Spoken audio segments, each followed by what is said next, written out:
प्रधानमंत्री नरेंद्र मोदी सिंगापुर दौरे पर हैं। अपने दौरे के दूसरे दिन प्रधानमंत्री नरेंद्र मोदी सिंगापुर की संसद गए, जहां उनका औपचारिक स्वागत किया गया। बाद में पीएम नरेंद्र मोदी और सिंगापुर के प्रधानमंत्री लॉरेंस वोंग के बीच प्रतिनिधि स्तर पर बैठक हुई। इस बैठक में दोनों देशों के बीच 4 अहम समझौते हुए। इन समझौतों से दोनों देशों के बीच संबंध और मजबूत होंगे। भारत सिंगापुर में डिजिटल तकनीक, सेमीकंडक्टर, स्वास्थ्य और स्किल डेवलपमेंट के क्षेत्र में सहयोग बढ़ाने पर सहमति बनी है। वहीं भारत और सिंगापुर के बीच जो पहले समझौते हुआ है, उनके तहत भारत सरकार का इलेक्ट्रॉनिक और सूचना मंत्रालय, सिंगापुर का डिजिटल डेवलपमेंट मंत्रालय मिलकर डिजिटल तकनीक के क्षेत्र में सहयोग करेंगे। इससे दोनों देशों के बीच डिजिटल तकनीक जैसे DPI, cyber security, 5G, emerging तकनीक जैसे सुपर कंप्यूटिंग, क्वांटम कंप्यूटिंग और आर्टिफिशियल इंटेलिजेंस जैसे क्षेत्रों में सहयोग करने की सहमति बनेगी। वहीं श्रमिकों के कौशल को बढ़ाने और डिजिटल डोमेन में काम करने वाले लोगों के लिए स्किल को बेहतर बनाने के लिए दोनों देशों के बीच समझौता हुआ है। साथ ही दोनों देश शिक्षा और एंटरप्रेन्योरशिप के क्षेत्र में भी सहयोग बढ़ाएंगे। भारत के इलेक्ट्रॉनिक्स और सूचना तकनीक मंत्रालय ने सिंगापुर के साथ सेमीकंडक्टर इकोसिस्टम मजबूत करने का भी समझौता किया है। इसके तहत देश में सेमीकंडक्टर क्लस्टर बनाए जाएंगे और सेमीकंडक्टर डिजाइन को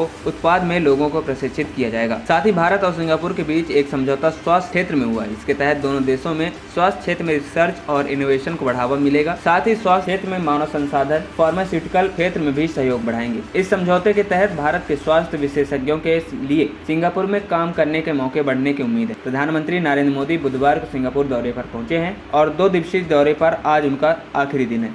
वहीं प्रधानमंत्री नरेंद्र मोदी के सिंगापुर दौरे पर दोनों देशों के बीच सांस्कृतिक क्षेत्र में भी सहयोग पर सहमति बनी है। इसके तहत सिंगापुर के तिरुवल्लुवर सांस्कृतिक केंद्र स्थापना किया जाएगा। केंद्रीय वित्त मंत्री निर्मला सीतारमण ने सोशल मीडिया पर पोस्ट साझा कर इसकी जानकारी दी है। इस पोस्ट में वित्त मंत्री ने लिखा, सिंगापुर में तमिल भाषा, सभ्यता और तमिल संस्कृति को बढ़ावा देने के लिए प्रधानमंत्री नरेंद्र मोदी को धन्यवाद। ANP टाइम्स की रिपोर्ट।